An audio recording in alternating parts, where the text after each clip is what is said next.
Qui est en réalité Alassane Dramane Ouattara, président de la Côte d'Ivoire? Suivons tous la vidéo et puis apprécions. Président Alassane Dramane Ouattara, souvent abrégé sous ses initiales ADO, né le 1er janvier 1942 à Dimbokro, en Côte d'Ivoire, est un homme d'État ivoirien. Il est président de la République de Côte d'Ivoire depuis le 6 mai 2011. Économiste de profession ayant notamment travaillé au FMI, il est le premier à exercer la fonction de Premier ministre de Côte d'Ivoire, de 1990 à 1993, une période pendant laquelle il assainit les finances publiques du pays et relance l'économie au prix d'une politique de rigueur budgétaire.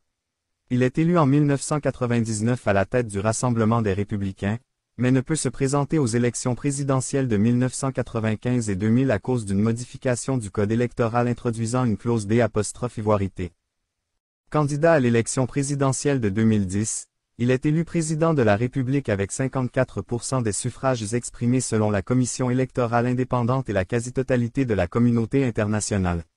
Il exerce pleinement ses fonctions de chef d'État après l'arrestation par ses partisans du président sortant, Laurent Gbagbo, qui estimait avoir remporté le scrutin et refusait de quitter le pouvoir. Après cette grave crise politique, il conduit une politique libérale et interventionniste relançant la croissance économique. Son administration investit notamment dans la réhabilitation d'infrastructures et encourage les investissements dans le pays. Alassane Ouattara est cependant critiqué pour sa gestion de l'armée et de la justice, accusé de perpétrer des exactions contre des proches de son prédécesseur et de se livrer à une justice des vainqueurs. La corruption reste par ailleurs importante. Après avoir été réélu au premier tour de l'élection présidentielle de 2015 avec 84% des voix, il annonce ne pas vouloir briguer un troisième mandat, le Gnamakoudji.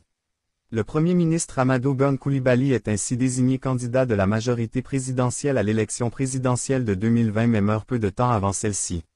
Alassane Ouattara revient alors sur sa décision de quitter le pouvoir et l'emporte largement à l'issue d'un scrutin boycotté par l'opposition, réunissant 95% des suffrages au premier tour. Après les élections législatives de l'année suivante, auxquelles l'opposition accepte de participer, il conserve sa majorité à l'Assemblée nationale. Abonnez-vous, likez, commentez.